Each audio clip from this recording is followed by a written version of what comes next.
Welcome back to the Quake World Championship. It's group stage day, and this is our last match of the day here on the A stream. Coming up next is going to be CHA1N versus DANDAKING. Yes, I forgot already. I had to look down just to make sure. You could have got. I think you could have got away with it. Just your age. Yeah, something like that. Yeah. Welcome back, everyone. There's still one more match also taking place on the B stream. Of course, tomorrow is when the round of 16 starts. In this particular matchup, although we have seen some elimination games, this is going to be a game for seeding. So maybe we can take a look at like how the groups have actually played out if we have results there. Hopefully you've been playing along and watching at home, so you know that we've had at least 3 players that have been eliminated and 2 additional that will be moving on. And here we can see Buckster and Celts. That's probably the most surprising group results of the whole thing. I gotta say, we saw it live. Celts versus Dramis was a pretty insane one and a huge upset. You know, I was not expecting Dramis to not make it through the games. I also wasn't, especially after seeing Buckster versus Celts in that first game. It wasn't bad. It just was a different pace, and so it felt like Dramis was going to be able to kind of take it. But I mean, well, I was watching when I was watching Celts beat Dramis backstage. All the pros were so confident that Dramis was going to beat Buckster. Everyone was spitballing what the situation was going to be when he did, and it just wasn't to be. Buckster comes through, was 2-0, takes his way top of that group into tomorrow, and then we got new blood coming through as well, which is really nice to see. And I want to say, if you haven't watched CNZ versus CHA1N yet, do it. You owe it to yourself. Because the ending of that series, I watch it back and I still don't understand how CHA1N won that. Like, you tell people to watch them and then you spoil it. I mean, it's there. It's there. It's on the graphic. Yeah, it's been pre-spoiled already, Dan. That's fair. But yeah, I think that, you know, some surprising results here in the group stage, but it's going to make for some exciting games tomorrow once we hit the round of 16. So let's talk a little bit about this match that we've got going on right here, CHA1N versus DANDAKING.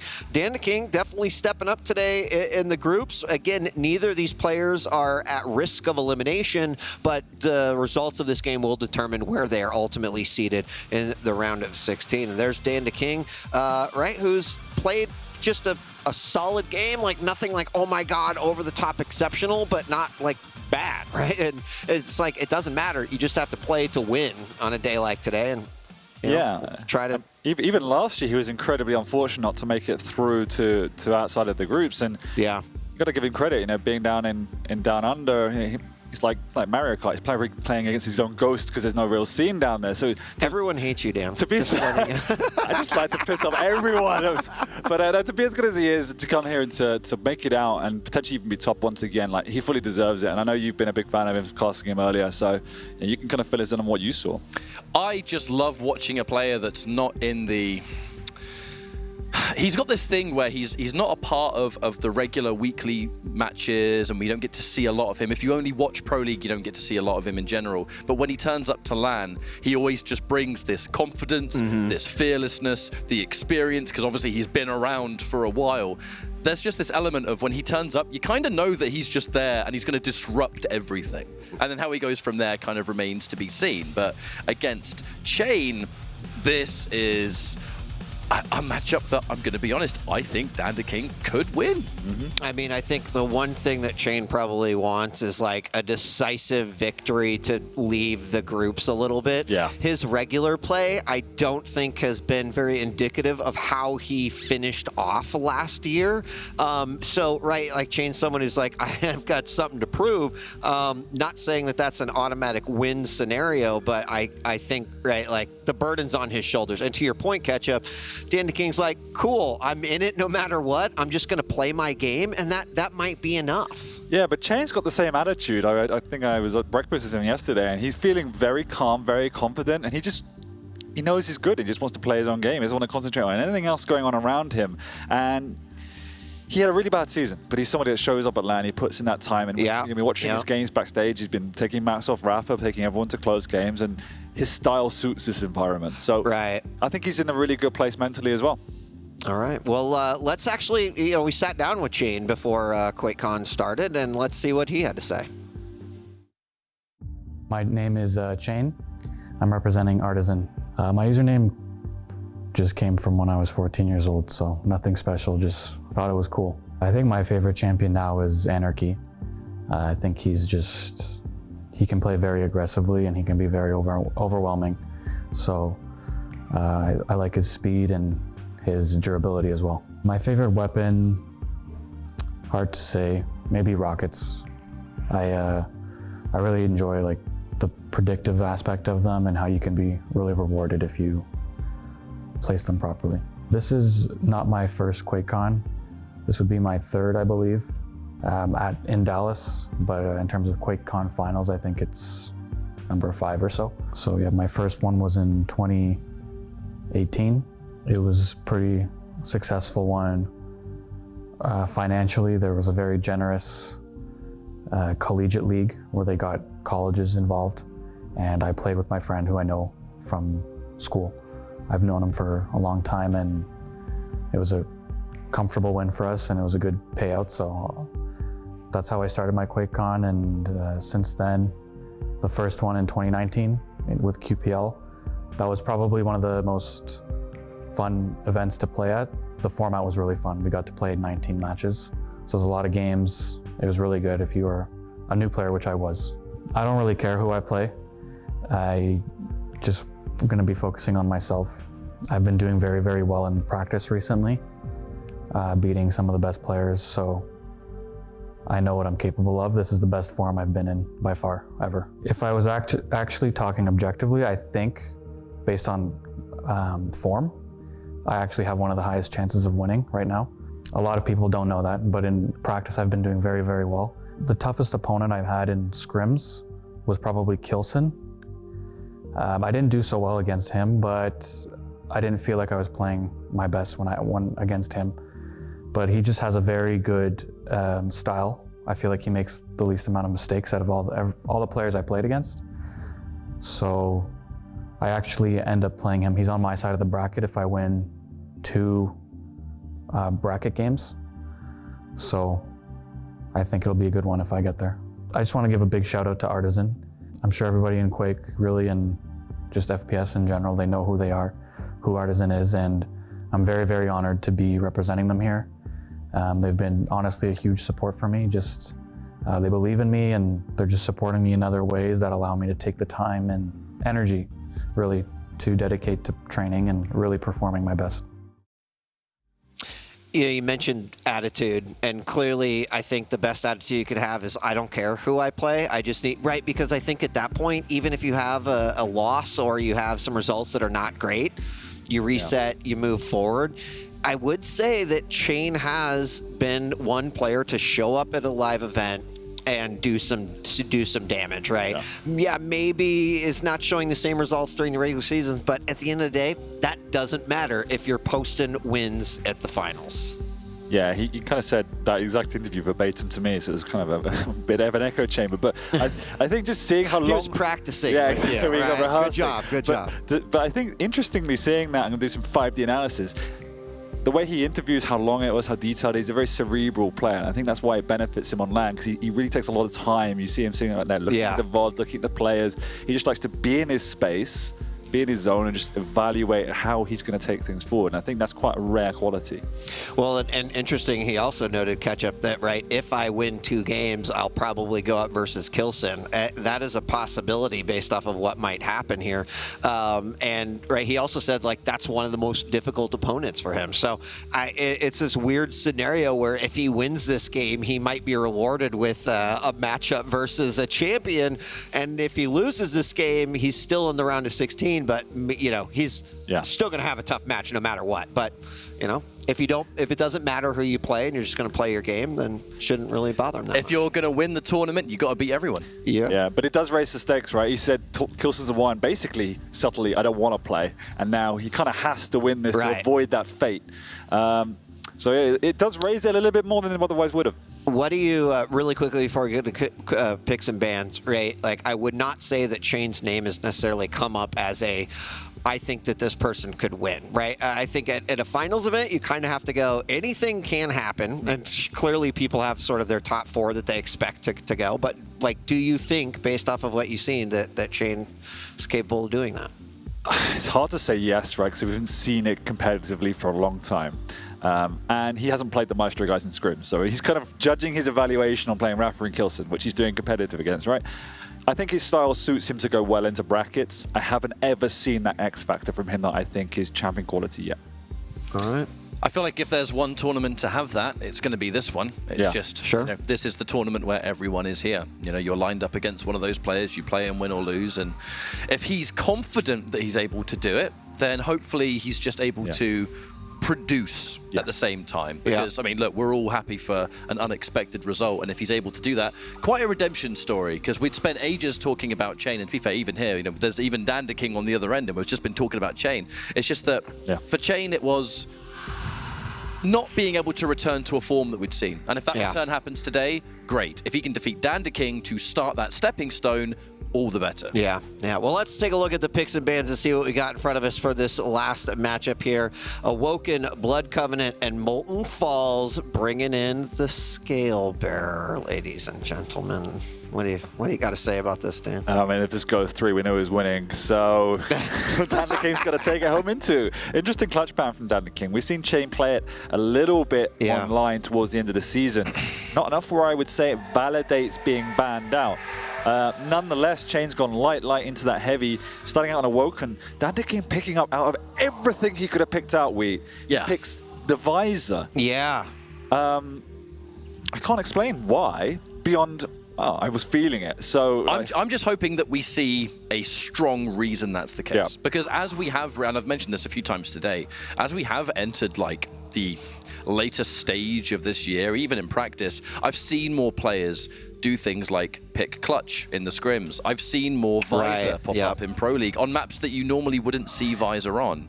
That's just big Australian balls, right? He's first picked it. He didn't even know what his opponent's going to pick. He's like, I'm laying a line in the sand. I'm playing visor, bitch. And so, all right, I'll let you go. I will see you.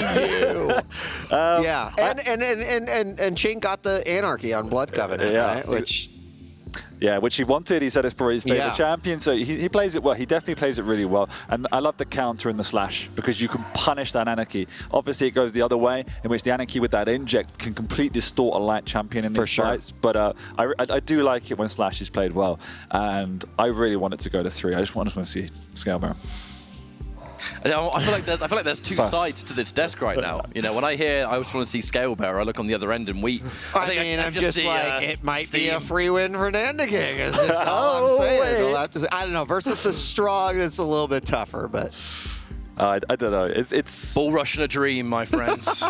Bull Rush in a dream. Scale Bearer is a dumb hero when played well.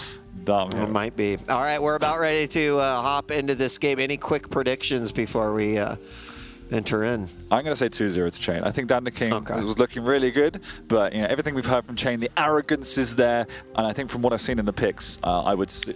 wait, 1 second. Is that correct? The clutch is down there, but I'm not convinced it was. If it did make it in, your prediction's probably even stronger. It's too all the way to CHA1N. No matter what. Don't speculate on that. Yeah, here's what I will say. If CHA1N is going to move forward and potentially put that belt around his waist, he's got a 2-0 DANDAKING. Yeah. I mean, DANDAKING's a great player. And if he gets a map or even wins it, it would be no surprise. But you know, the context is there where this should be a CHA1N victory. I think DANDAKING will challenge him. You know, this is one of the problems why I don't think CHA1N will be a champion. Hasn't shown enough to take games away and blow people out the water. And that always leaves his opponents with a chance. Yeah.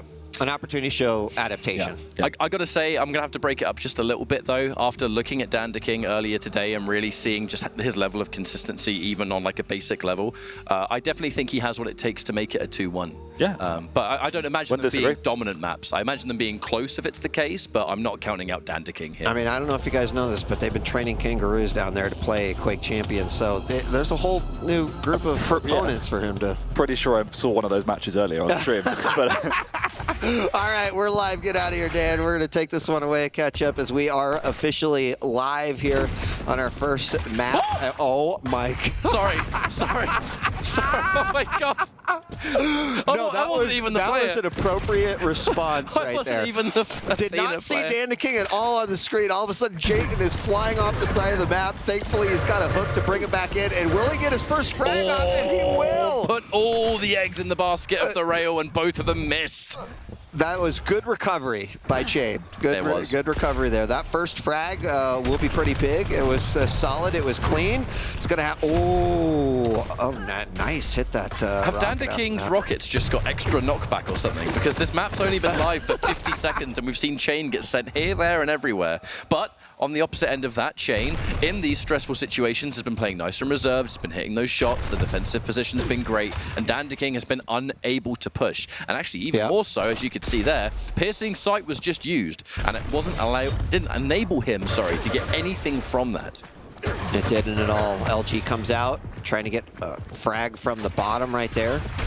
Definitely being very liberal there with those hooks, and it is paying off. You know, some people might say that those are a bit risky, but they're just perfect positioning hooks here for CHA1N, and it's resulted in 2 frags now. Well, and 1 saved his life, so that's a good way to start. A lot of those angles have been a bit fiddly for DANDAKING so far. Quite a few vertical rails have been demanded if that's the damage that you wanted to go for. A little bit challenging, perhaps. These rails have been great from CHA1N, looking for another one. DANDAKING going for the safer angle, but he really wants to punish that heavy for being taken. You're going to get nothing from it, and I'm going to get this mega, and there's nothing you can do about it. Right, the aggressive push. Both grapples used by the Athena. The second rocket does not hit its mark, and now 1 frag for DANDAKING. Plenty more left to go. Yeah, I do like the aggression that I'm seeing from CHA1N, right? It's a confident aggression. And although it didn't really work out for him right there, you know, rocket looked like it should have connected, but it just was short by a little bit. But CHA1N's hitting some really nice rails. He's keeping his opponent right where he wants him to be, kind of pinning him and zoning him in a way. And still up by 1. Let's see what he does, though. DANDAKING's opportunity to bring it back. There's a hook back in, and CHA1N, with 2 rockets around the corner, makes it for frag number 3. A roll of the eyes from DANDAKING. If you notice that from the player cam, a little bit frustrated from that one. Drive-by rail.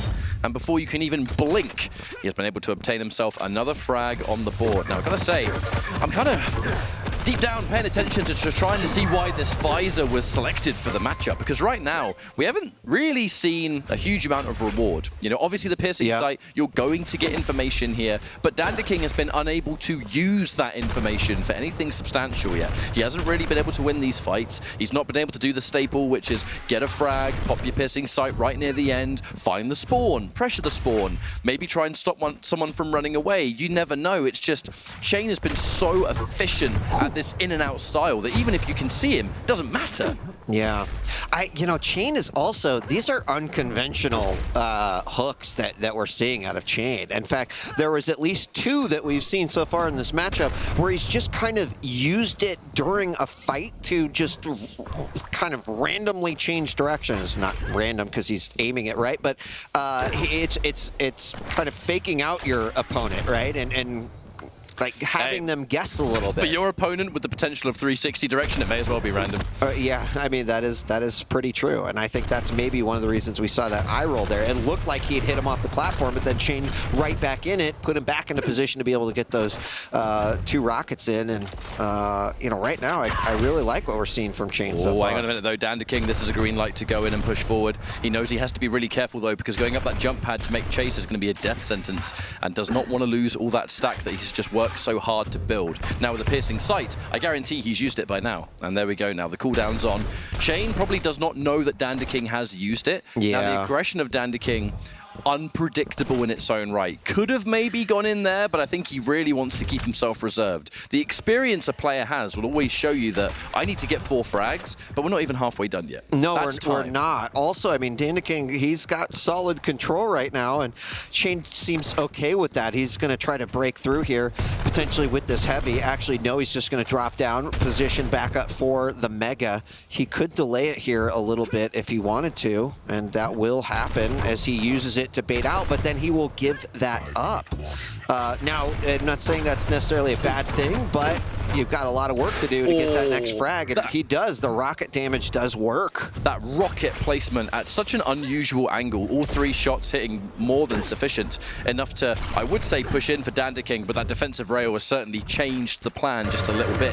However, CHA1N is the one in a better position for Heavy, and by doing so, DANDAKING did try and challenge, but it was absolutely in vain. Now, will he be able to take this next item? I can appreciate that patience from CHA1N, right? Sometimes you can panic being kind of out of control on the map, but he put the effort in to make a nice position. Ooh, there's a nice rocket rail combo, and CHA1N does survive, and DANDAKING survives as well. He'll have another setup here with the Heavy. Is railable, but the Heavy is picked up, and 6-1 now at the halfway point, just passed. DANDAKING was able to, at the very least, survive that rail that would have damaged him near teleporter. He's able to hide his little feet for that one, but the question lies in, how does DANDAKING bring himself back? Because the piercing sight and the use of this visor could give you, in theory, various avenues. Maybe use it far away, get an idea, spring some kind of trap maybe. The problem is, in all of these instances, you would benefit from that. Athena and the pace that CHA1N brings forward really does kind of mess things up, because even if you spring a trap and have some kind of fight, CHA1N is able to reposition at a moment's notice wherever he wants. He's going to outmaneuver you. Even if you know where he is, by the time that piercing sight is gone, he could just grapple hook a totally opposite direction. Yeah, and his map awareness right now is really spot on, allowing him to really get the best use out of those hooks. Catching his opponent once again. There is another hook directly into his opponent, very aggressive, but he's able to kind of do that. Another rail, he's backing it up with his shots, and another to make it 7-1, and CHA1N looking really strong here in game 1. And it really seems unlikely. 2 rails and a direct, what's that, like 340 damage or something? I don't know. I can't do maths this time of day. Close enough. Close enough. I should have just said it was a lot. I'd have got away with saying it was a lot. But look, 2.5 minutes left to go. CHA1N, no sign of letting up any kind of control. Another aggressive hook. That one felt almost like I don't even want to shoot my shot here. I'm just going to allow you to do it. Yeah, it's a little rough there, but you know, resulting in a trade, so not too much skin off CHA1N here. And DANDAKING is going to try to bring something back. You know, clearly not much he's going to be able to do this, and I think a lot of it's just chalked up to the fact that I think Athena just kind of rules the roost here over Visor on Awoken, but we haven't seen piercing sight do much of anything for DANDAKING here. I imagine it's going to be 2 minutes of the same thing. You know, we're at a position where you can see DANDAKING there already kind of, let's think about the next map. Yeah. We have 2 minutes left to go because we can't, you know, we can't do a GG or something like that. I think if DANDAKING could have GG'd this, he certainly would have at this point. So we just have to think about what went wrong and what's an opportunity for us to do something in the next map. I think if we look at how things began, really, from the get-go, it was all CHA1N. CHA1N just had not only the awareness, but I think it was just his use of the grapple hooks was really, really annoying. Yeah, you could see it. You could see the frustration it was causing. Yeah, and I mean, sometimes adding a little bit of chaos, being unpredictable in that sense, it could throw your opponent off. And with with the visor, it's like the piercing sight is not necessarily negating these hooks on any level.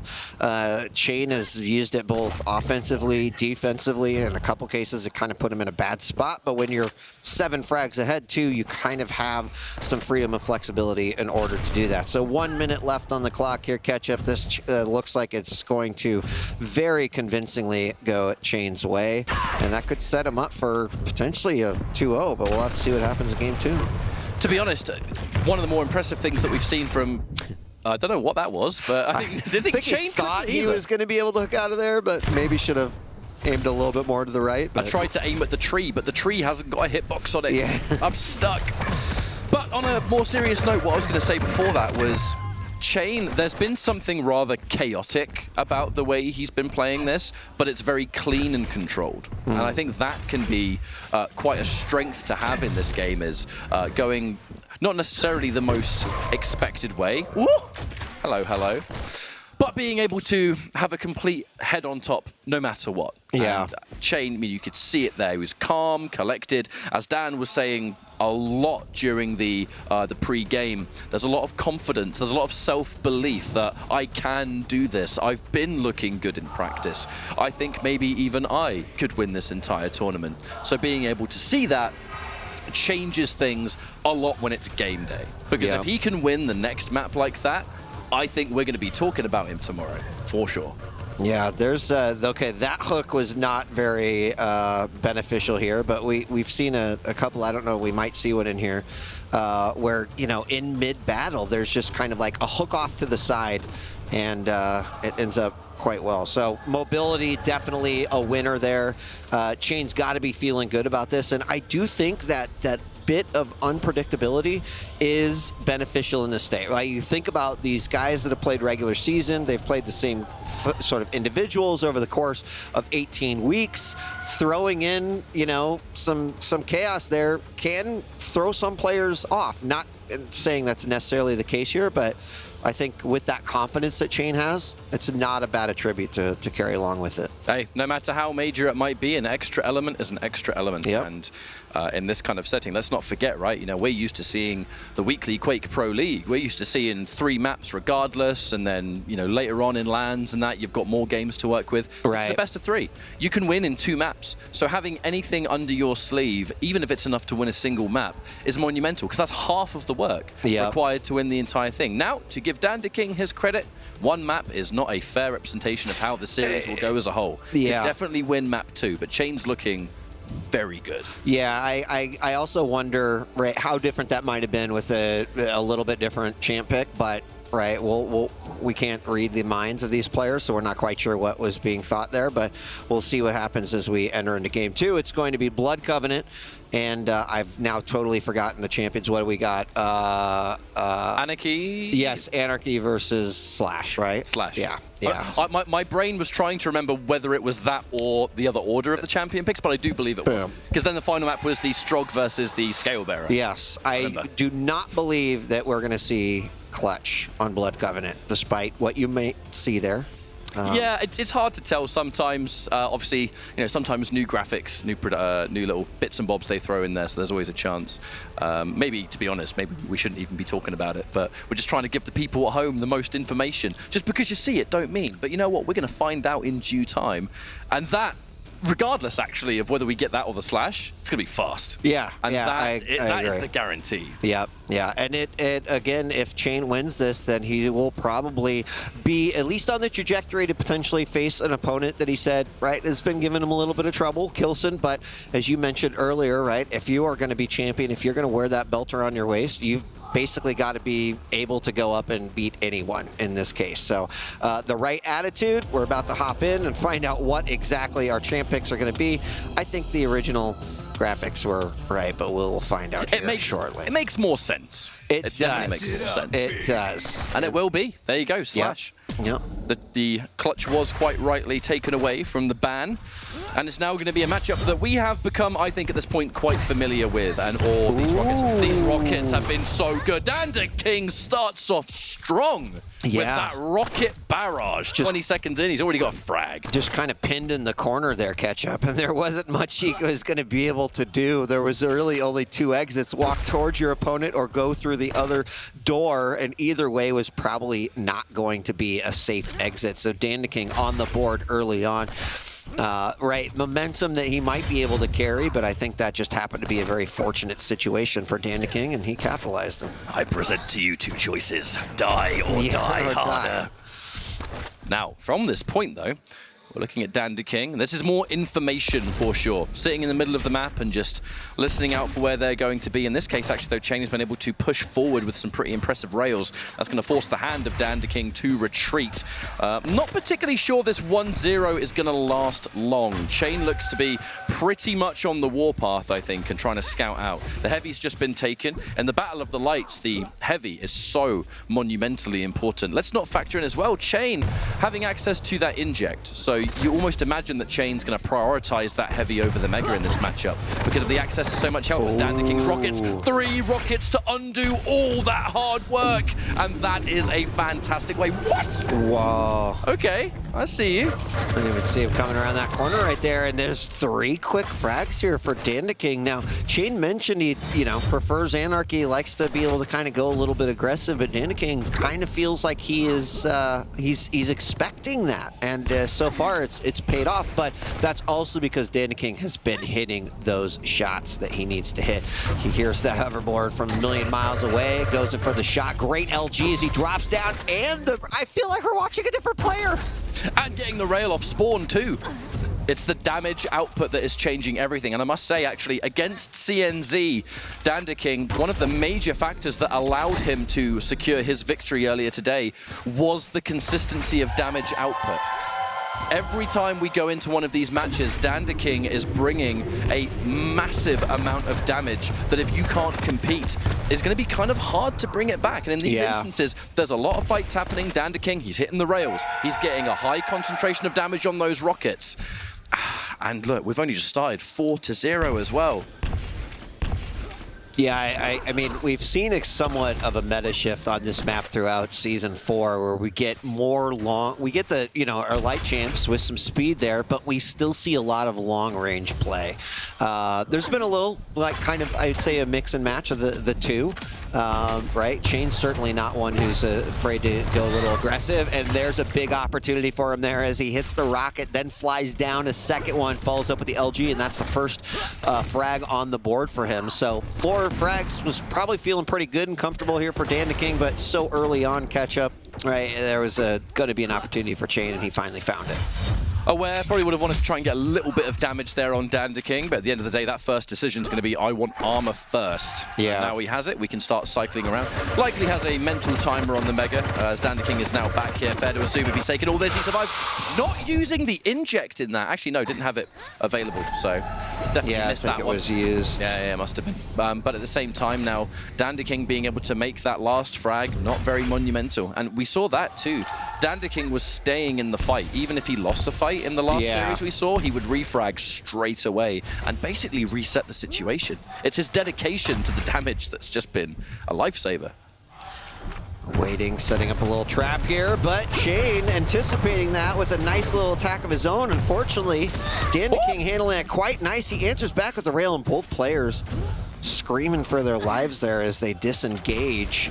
Could have been an opportunity for CHA1N to bring one more frag back, but DANDAKING held off that one quite nicely after CHA1N's little attack there. And I do like CHA1N's sort of aggressive. It can be unexpected. It can be surprising. And great, it could go very, very wrong in that regard. But so far, it's been nice, great set of rockets coming out from DANDAKING. Some good damage from CHA1N, but both players, again, incredibly low. But DANDAKING's rocket launcher has been one of his star weapons throughout the course of the day, and in this matchup it will be a bit more challenging.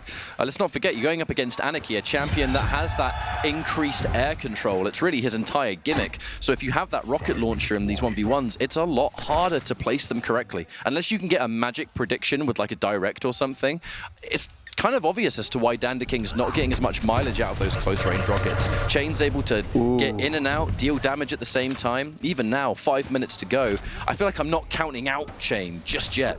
Yeah, I wouldn't. I mean, we're seeing him take a lot of risky kind of moves to position himself to potentially get those frags back. I think there's nothing wrong with that, right? Like, that was a very risky rocket jump that we just saw there in the center. Didn't pay off, but it also didn't result in a frag for DANDAKING. We're halfway through this game, so DANDAKING still sitting pretty solid with that 4-frag lead. Now, of course, we will get to that point where if CHA1N is having to basically chase his opponent down, it's going to get tougher in those final minutes. But if he could pick up a frag or two here, be something that'd probably be a little bit more manageable. DANDAKING being extremely careful there, conceding the item, and actually no, rather than picking up the item, CHA1N opts to go for the chase instead. Knows that if the frag is secured, can probably back off towards the heavy, but actually, it looks like it was just left out in the open. Wow. And he does nullify the use, almost leaving it up as the forbidden fruit. And actually, a rail, make that two! CHA1N being able to get 2 frags back to back, and with so much time to secure 2 more, this comeback is real. Did he leave that heavy up the whole time, knowing he was going to take it? I think that's exactly right. And basically disengaged from the Mega too, knowing that if he got the frag, he would come back. So well played. Again, kind of risky, a little bit unorthodox, but I like that. It's unique to CHA1N right now. However, DANDAKING is still going to be on the defensive. It looks like just for now was able to sneak past him, and sadly did miss that rail. That would have been quite important damage, especially with this Mega just about to spawn. It looks like CHA1N is going to collect. CHA1N will now be on the hunt once more. Can we find another frag here? Shutting down the light. Denying the light versus the other light champion is very, very important indeed. He's not covering around these corners. DANDAKING has done that twice now. Yep. What? Oh my gosh, I'm not even sure. We just saw the pillar before we saw the explosion of Gibbs. And I was gonna say, you know, I think CHA1N needs to find that 4th frag by the 8-minute mark, and he's done it. I didn't even get an opportunity to say that. Oh, big LG battle, and CHA1N even kind of saying that was a little rough. And you know, he's avoided some situations where he's put himself into a bad spot and still got away okay. That was one of those where unfortunately DANDAKING finally was able to capitalize, make it 4-6. We've got about 2 minutes and 10 seconds remaining. And it does look like off the back of that wonderful LG from DANDAKING, that has just become so much harder for CHA1N. Was looking really good. Spawns in with a machine gun only, did not have anything to compete with the damage. In theory, a possibility now. The big push was made. However, DANDAKING was able to pick up that large health first, and now CHA1N's job has become infinitely harder. We're starting to understand now, when that frag on the LG jump pad happened, that kind of almost grimace from CHA1N. Yeah. A strong reason. Should we say, almost silly way to get caught, but... Yeah, but I mean, as you pointed out, right, that was about the 3rd big trap from DANDAKING, and or sort of just like posted up around a corner and waited for an opportunity, dished out a ton of damage, and then cleaned up the frag. So he got away from a couple of those. That time was not so lucky. That time, Rocket completely misses, jumps over the second one, and then rails mid-air. 1 minute, 10 seconds remaining. CHA1N has got a pretty large hill to climb here, Ketchup, but a minute, 60 seconds to do it. Interesting attempt at a fake out there too, using the jump pad and landing all the way back down to the bottom. That plasma trail is going to shut down the rail there. There's one shot. You cannot survive the second unless you pick up a light here. DANDAKING is going to be able to do just that for now, but make chase will CHA1N, but he has to catch him.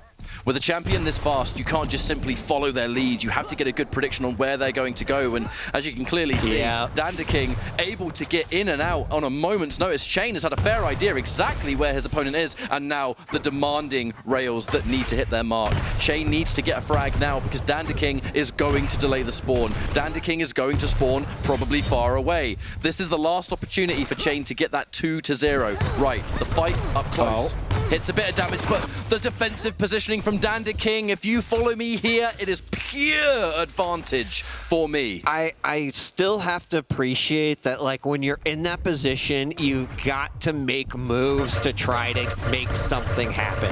You might be saying, well, that wasn't very smart by CHA1N at the end there, but it was, right? He was just trying anything that he possibly could to try to bring one frag back and see if he could convert that one. A great game by both players. I mean, DANDAKING definitely deserved that victory.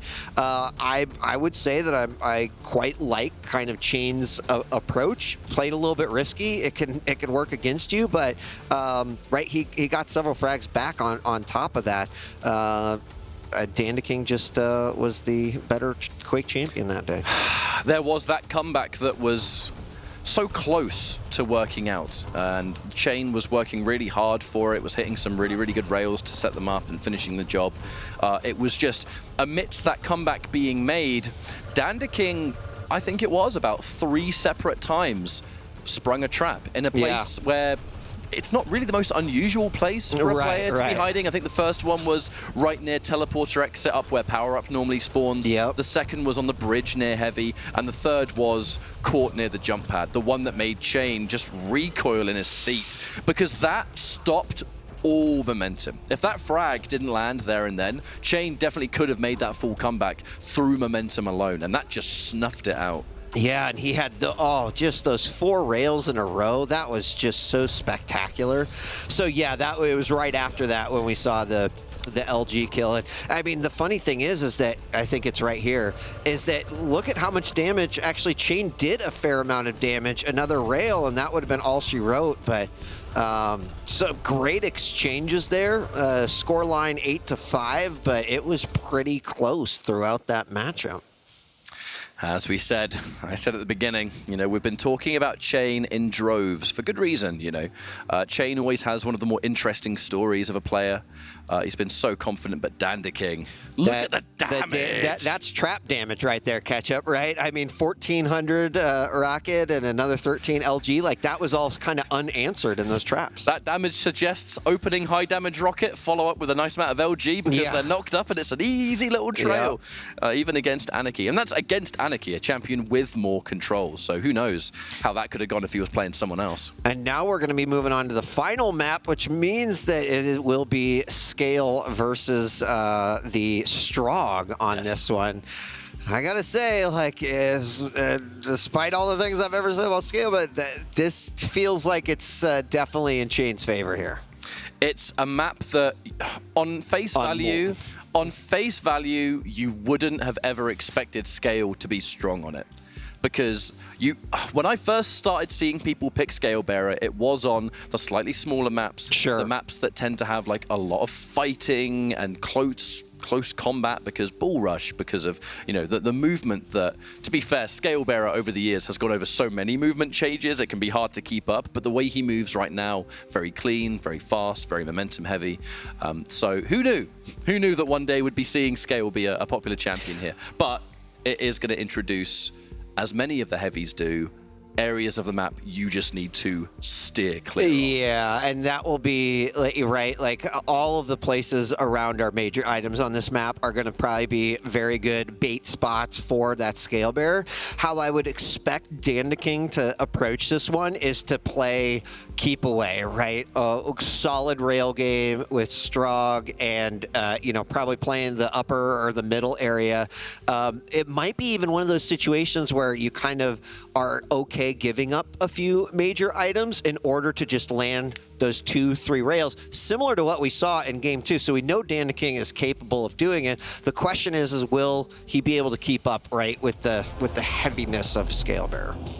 Well, we are moments away from finding out. We're loading into Molten Falls here, the final map between CHA1N and DANDAKING. Two very different champions put forward. It should be said, you know what? Right out the bat. It should also be said, right? He's leading the way. He's leading the way. And he wants to murder. Oh. How much damage did he do there? I thought I saw 200 something in there, but I could have been wrong. Anyway, you were saying, we were so rudely interrupted. Yeah, that DANDAKING really deserves some props, right, for his performance here in groups. He's bringing something here to QPL and representing Australia. I think this is fantastic, regardless of how this turns out, right? He will be advancing on the round of 16, quite nice.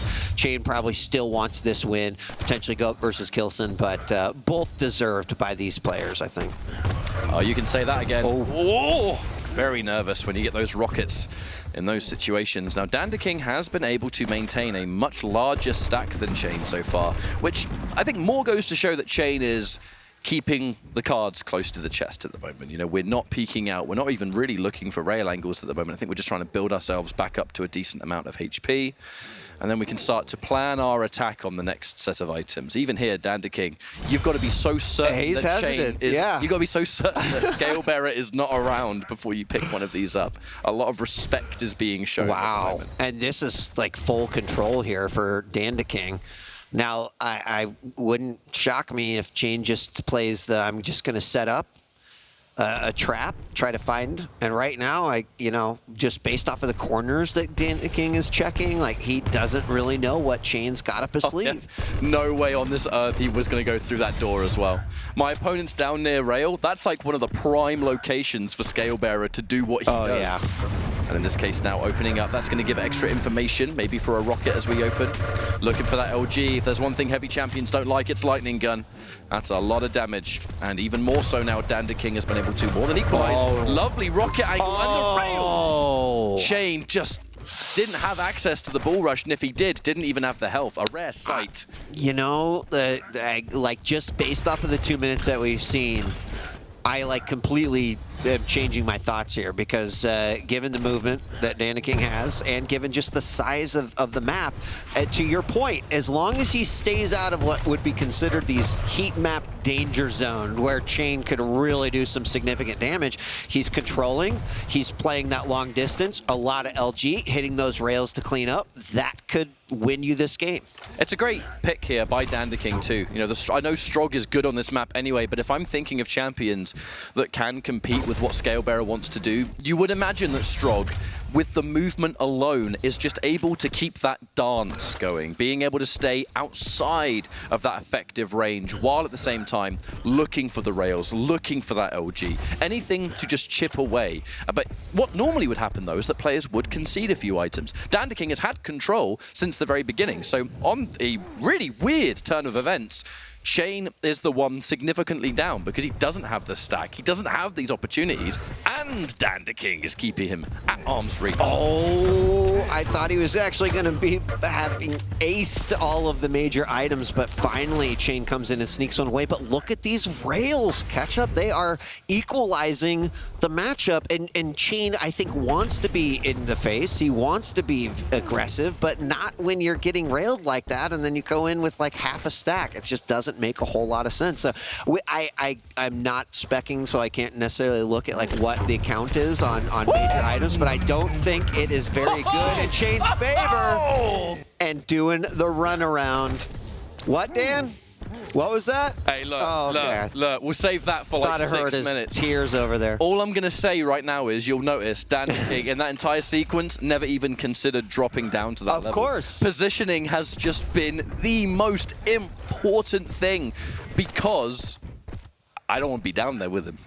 He's got that murderous look in his eyes, you see. And he could bull rush me at a moment's notice. But now CHA1N trying to cover that high ground with the rocket, something he wasn't able to do before, immediately knocked back. However, the bull rush is going to finally do it. DANDAKING. CHA1N says, you want to stay up there, do you? Well, I'm going to go and say hello to you, my friend. Oh, that was, I think that was pretty big refrag there. Bringing it back, CHA1N, he found an opportunity. This is maybe his strategy, how he's going to approach this. But I think that DANDAKING, if he keeps up with this frag pace and plays this sort of mid-long distance game that he has been so far with Strog, and somehow manages to keep control, like the big question is like, how is CHA1N going to take the stack away from DANDAKING? Well, at the very beginning there, DANDAKING, I could almost feel. Oh, hang on a minute. Close range fight. Oh. Wonderful dodging. Wonderful dodging. No bull rush for you. The only thing that would have made that better would have been if he finished off there with the shots, but the sequence of going to get LG, jumping down and taking the rail, I was so nervous even for that. Because DANDAKING has been purposefully avoiding those sections of the map. The one time he did, CHA1N wasn't there to maybe wait, maybe try and catch him close range, because CHA1N was near Mega, but the Mega was still like 10 seconds away from appearing. And he's starving CHA1N of these lights. Like, CHA1N hasn't had armor for a while now after that last exchange. There's another one he could potentially steal away. He'll grab that Mega, sees his opponent down below, but he's been basically denying those from CHA1N. Finally picks one up. I know this is the wrong game to even use this term, I think, but DANDAKING has just played this matchup perfectly. You know, it's a matchup at the end of the day. We're looking at, people do not like fighting Scalebearer on a map like this for obvious reasons. I mean, they don't like fighting him in general, but at the same time, DANDAKING, knowing what the situation is and just understanding that Strog has the ability to handle quite a lot of different styles. The hand has been forced though. CHA1N was able to get a little bit of damage, but not enough to seal the deal. DANDAKING not even railable at this health, can actually take one more, and CHA1N is low for another time. But guess who's in position for heavy? It's DANDAKING. DANDAKING now hits himself. One of those lovely rails is now going to look to meet him head on and maybe even secure himself another frag. The light armor still belongs to DANDAKING. CHA1N, for another time, has nothing to work with. Yeah, and you want to know what else? I think that like the bag of tricks that CHA1N has with scale on this map has been exposed. And DANDAKING, right, he's been hanging out here in the Mega upper level. DANDAKING caught that, came in, surprised him from the side. Like, I don't know what other tricks he might have, not only to bring back 2 frags in 3 minutes, but to potentially win this game. And this is all looking good for DANDAKING.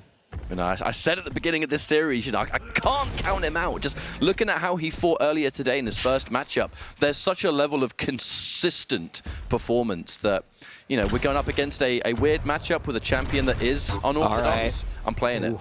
That's a nice little combo there. CHA1N forced to retreat. The danger is now that time is running out. You know, CHA1N has been biding his time, and he has been playing this slowly, so not to allow things to get out of control. Right. But now you've got just over 2 minutes. And you're gonna have to do something soon.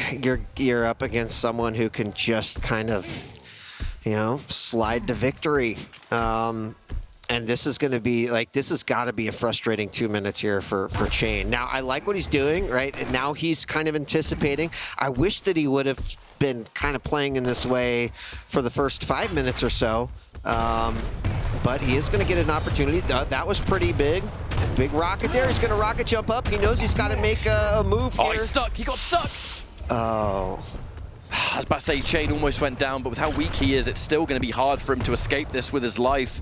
And that's it. Again, CHA1N sees the heavy, wants to go in. DANDAKING, there ain't no way on this earth DANDAKING was dropping down there to fight him. He'll just take those free rockets all day, every day. And yeah, look, 2 frags is all he needs. But with how DANDAKING has been making this a nightmare for CHA1N so far, it's not as easy as that.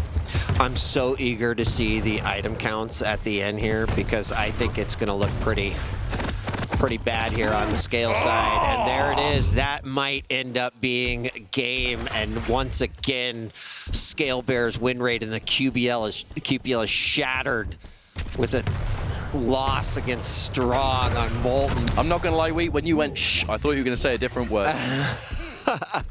Well, 1 minute. CHA1N did get a frag. Let's see what he's going to be able to do here. He's given it his all, but I think that early play by DANDAKING, playing cautiously, having full map control, he stopped all the little traps that CHA1N had set up for him, and it looked like that might be enough to just take him to victory. And sadly, though, even down to little things like that, you know, you can see the frustration in CHA1N, not even making a rocket jump. That's going to probably not feel too good. But if you're in DANDAKING's shoes, continuing to play this retreating game, and by no means it's not over, because a telefrag lies in wait. And if he wins after getting that frag like that, I'll give some props. 15 seconds though. He found it. Oh my He's found God. Him. No, he missed the rail. He missed the rail, but he lands the full rush. God. And he gets the rocket to equalize. How did that happen, Wheat? Dan brought some sort of weird power. Get that grin off of your face, Dan. So we're at sudden death. I did not expect us to be there. I admittedly counted CHA1N out a lot earlier, so props to him, especially having hardly any control. Now we'll see. Dan he's shaking right now. He's just he wants CHA1N Scale to win so bad. I don't care either way. But. Yeah, sure you don't. Sure you don't. Well, there's a rail. Hang on, CHA1N. That might be the opening. Oh, I'm not sure about this Pika. I don't know about this Pika. He doesn't get anything, but the rockets are fantastic, and CHA1N! My CHA1N does it! God, are you kidding me right now? After playing such a perfect game for like 7 minutes, it just completely breaks down. He got scaled. This is Well, he did. He did. Oh, it actually, it breaks my heart because DANDAKING. Kidding me right now? DANDAKING played that matchup so well. Wait, as well. I want to see the item count. Can we see? Do we have a final screen? Can we just see the item count on it? What are you looking at me for? I don't know.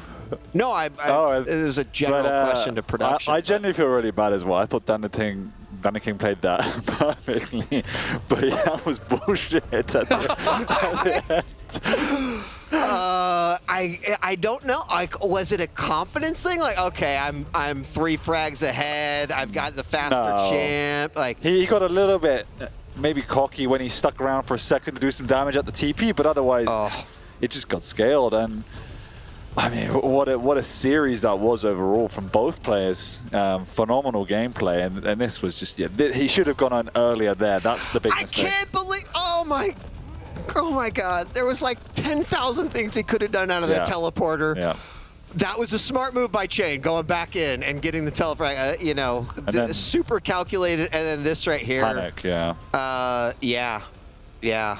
That is nuts, actually. I still, I must know how many heavies and megas that CHA1N had in that match, because I think it was hardly nothing. Yeah, and you know, DANDAKING played it perfectly. His pathing was perfect. He understood where Scale was sending these traps and just worked around it to maintain control. He obviously couldn't really build the lead. Unbelievable. I still could not believe that. Holy moly. But I think over the course of the series, I think CHA1N looks more clinical than we've seen him in the Pro League, but at the same time, he still has that same issue in that he can't play from behind very well. Like, map 2 and 3, he just didn't really look like he had much of a clue on how to get back into the game, and that's worrying if you're kind of pitting yourself to win the championship. You need to have that full 360 game, and he hasn't got that yet. Well, I'll tell you what, I know the overall series went to CHA1N, but DANDAKING was this close to proving my prediction right. Yeah. And it's hard to count this player out. It is the experience, the composure. Obviously not perfect, but even down to that final map, just having the brain and the mind to look at the matchup and think, what do I need to do? He got kind of robbed near the end of it, but he fundamentally played that matchup so well. I mean, it really goes to show in a game like Quake that 8 perfect minutes can be negated by one bad decision or good play from another player. And a couple more frags, a larger separation of the score there, and that would have been unwinnable. But he got that CHA1N got that last frag when he needed it the most. And then I think you're right. I think it was a little bit of panic in there, especially when you've played such a solid game. And there was one point where DANDAKING kind of like stopped. He gave himself a little breather. I think he even took his hands off his, and that might have been the moment, right? Or it's like, oh, I'm up by 3. I'm in good shape, and then get scaled. Well, he played so well to keep away the whole map. You know, that 3 feels like a life, like a full life at that point. You know, you got so much breathing room. You're strong, you can get away, but it just shows how quickly you can turn around. But at the same time, CHA1N will know he got lucky. And that will eat him up a little bit inside, right? It was not, it didn't fully deserve it. He didn't bully his way and had a dominant victory like he would have expected. Yeah. I'll have to wear my special shirt to open up the show tomorrow. Now that this is taking place, this is still unbelievable to me. I hope someone can give me the item count on that one. I'm still blown away. But there you go. There are your group results. Buckster and Cults advancing out of A. CHA1N and DANDAKING out of B. Toxic and Sparty out of C. And Cygib and Effortless out of D. They will be moving on to the round of 16, which will be kicking off tomorrow at 9 a.m. Central Time. Probably actually a little bit before that, so we can kind of chat about what's going to happen. But interesting day. Oh, there we go. Oh, yeah. We get a look at this. Wenger, Kelt, Strong Stage Buckster, Razy, Effortless, Seneca, Cygib, Rafa, DANDAKING, Nosser, CHA1N, and Kilson, Sparty, and Maxter, Toxic. So CHA1N was wrong. He would have faced Rafa, not Kilson. So he avoided Rafa by winning with Scale just then. That is a huge. That shows you how huge that was. Wait, he avoided Rafa? You mean avoided Kilson? No, he avoided Rafa. Right. In that first, he got his brackets wrong. He said he'd be playing Kilson. Right, he thought he would, So he's playing Rafa going into round 2. Gosh, that's going to be pretty epic tomorrow, just watching these, not only these initial matches, you've got the tried and true QPL folks you've been watching for 18 weeks, but you've got some players that have come out and put some pretty impressive results up here for a group stage. Any big surprises out of this one? I mean, I think we probably all... Celts. Yeah. Celts is the one for someone's first LAN, let alone being here, of all places, where there's so much to talk about, there's so much going on. You had some really dangerous players in your group, and here you are. I got to say, huge congratulations for that alone, and that's what this kind of tournament is all about. It's on the flip side of that too, I think it's pretty shocking that Dramas didn't come out of that. I agree. That's the big one. I was going to say those two. Everywhere, Dramas he didn't have the best season, but he's been looking solid when he turns up.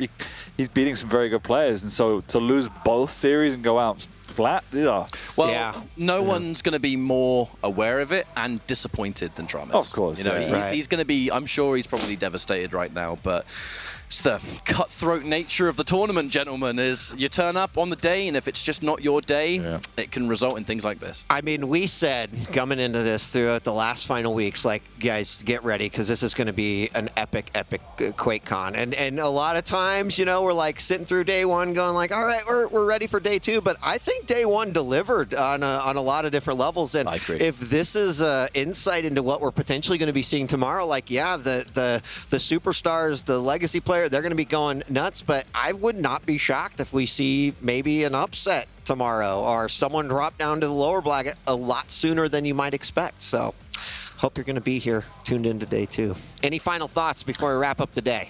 I mean, it was kind of written in the stars that this was how the day was going to end. Scalebearer coming back for a storming. Man, shut up. No one wants to hear it. I will lead the way. Oh my God, I still cannot believe the telefrag into like, oh my, what are the chances? Welcome back to QuakeCon, everybody. Yeah, what are the chances? Yep, got scaled indeed. All right, any final thoughts, Ketchup?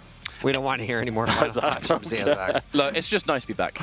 You know, shout outs to everyone watching at home. Stay tuned this weekend, and a reminder to watch both streams. We have Quake and Quake 2, so you don't miss an ounce of the action. Yep. Obviously, shout outs to everyone that's here. It's great to see everyone again. Old friends, new friends, the whole package. And tomorrow is where the big day begins. You're right. Round of 16 begins. Our A stream is going to be moving over to the main stage, so you're going to get all of the audience energy and intensity behind that as well. We're still going to have the B stream, so you'll be able to watch every single game, regardless of who you might be following along. And then, of course, on day 3, our finals day, you all know what to expect there. It's going to be explosive, but don't miss day 2. If today is any indication, I think tomorrow will probably bring a lot of really phenomenal matches and maybe some upsets tomorrow. So that'll be starting tomorrow morning at around 9 Central, maybe just a little bit before that if you want to get a recap and hear a little bit about what happened in day 1 and what might be expected here for day number 2. But on behalf of the entire team, the production staff, and everyone here at QuakeCon 2003, thanks so much for tuning in. If you're here, I hope you're having a great time chilling at BYOC. Got Quake 2 Remastered. Go back and play a little bit of that. Shoot the blaster. Love it. I love it. Gotta love the blaster. It does so much damage. It's ridiculous. Thanks so much for joining us here for the Quake World Championship and QuakeCon 2023. We'll see you tomorrow, bright early, 9 a.m. Central Standard Time. Thanks so much for joining us. We're out. Peace.